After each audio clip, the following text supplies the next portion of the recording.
Hi guys, I'm Crush. Today I'll be talking about Doki Doki Literature Club.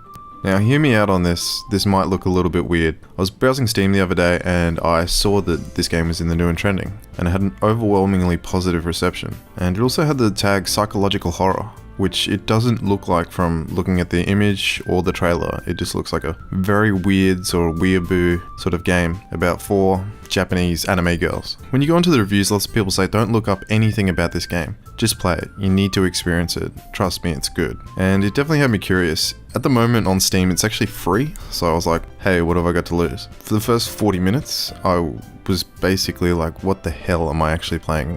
What I sort of expected from the stock image of the game, where you are part of a lecture club and you're basically interacting with these 4 girls, and all of them are trying to win your attention, and it's all pretty weird. It's a visual novel, so you're basically just reading text on screen, and every once in a while there's a prompt where you're selecting sort of certain options. Probably about 40 minutes to an hour in, something drastically happens and the game takes a huge shift, and this is where the psychological horror part comes into it. After now finishing it, probably took me about 3 to 4 hours. No, probably not that long, but it was definitely worth the time. Plus it was free, so I can't complain about length or anything like that. But definitely the first hour is pretty slow and you'll be sort of sitting there going, what am I actually playing? But after that, you understand why it has positive reviews. I don't want to talk too much about it because it's one of those things that in telling you anything about it, it ruins it.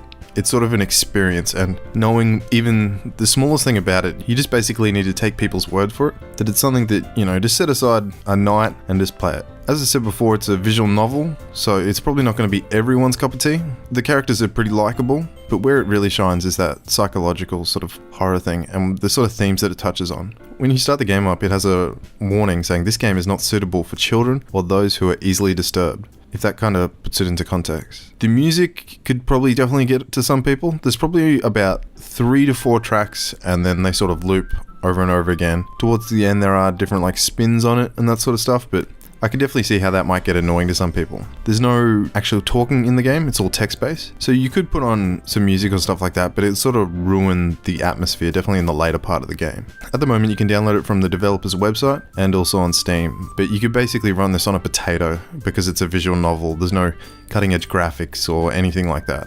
It's not my normal thing. The only visual novel I think I've ever played is Snatcher. You definitely don't have the amount of options that you have in Snatcher. It's sort of pretty cookie cutter where you only have a few options, and most of the time your choices don't matter as much in this game because the point of the game would be lost if that was the case. So that basically covers the start of the game and all that sort of stuff. So if you're remotely curious, I would definitely recommend picking it up. Once again, it's not everyone's cup of tea, but you can put away 2 hours and play through the game, or even you get to that hour mark, you should know. It's one of those things that as you're playing it, you're like, where's the hell's this psychological horror? And then you sort of get to the part and you're like, oh, I get it now. The game definitely, even towards the end, even surprised me with certain things that it was doing. So in this section, I understand that some people, might not want to play it or anything like that. So I thought I would just discuss about towards the end of the game and the things that it does and what makes it actually a pretty good game and something that I was not expecting. The game touches on suicide about an hour in. Depending on your choices, 1 of 4 of the girls will kill themselves. You'll get the first ending of the game.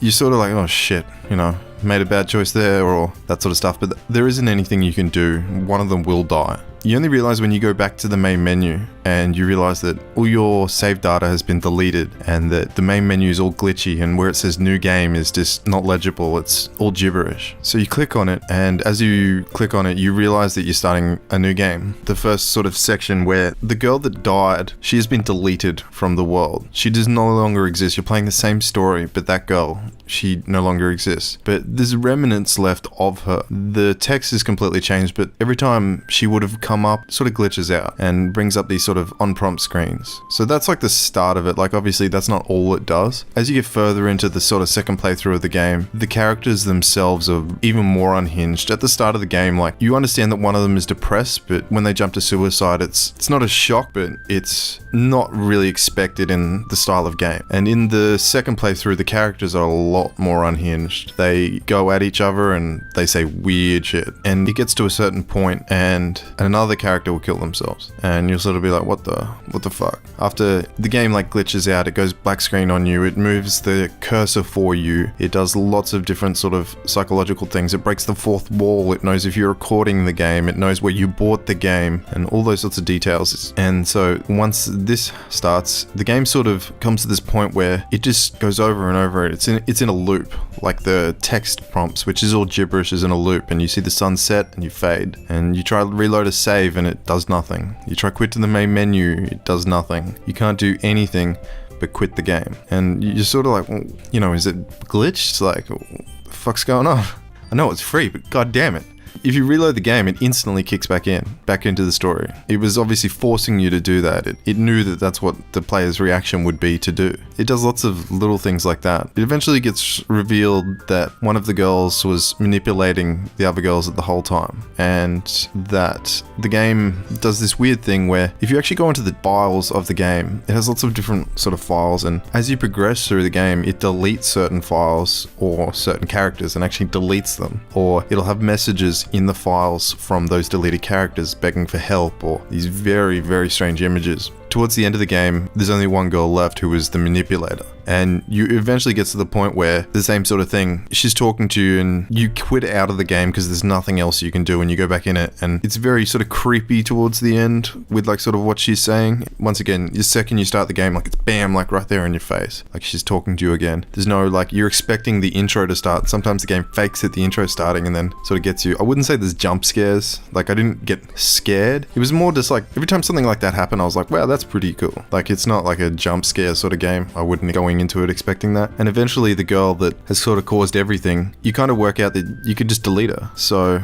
that's sort of one of the final parts of the game. So you delete her. When you reopen the game, she is fading from existence and she knows what you've done. She's very sorry for her actions, and she tells you that she didn't actually delete the other girls, she just merely removed them. So she tells you that she can make it all better, and what she does is she adds the other girls' game files back in but keeps hers deleted. And then if you go back into the game, in the main menu, they're all there except her. The final girl, the one that double crosses you, I don't really want to say her name because like obviously that sort of gives it away. After a while you'll sort of figure it out, and she's like no longer seen in the menu. And then so I've played like half hour, 20 minutes into the new playthrough, and she hasn't shown up once. So it's like she never existed, and everything's happy because she's not there manipulating people or going through to other people's minds. I still need to probably play a bit more, but I definitely think I've got the meat of the game so far. So it's definitely a very weird one, and it's definitely not going to be everyone's cup of tea, but if it's sort of piqued your curiosity, I definitely recommend checking it out. Like obviously I've probably ruined parts of it. I did warn you, don't say I didn't. Yeah, I'll be very interested to see sort of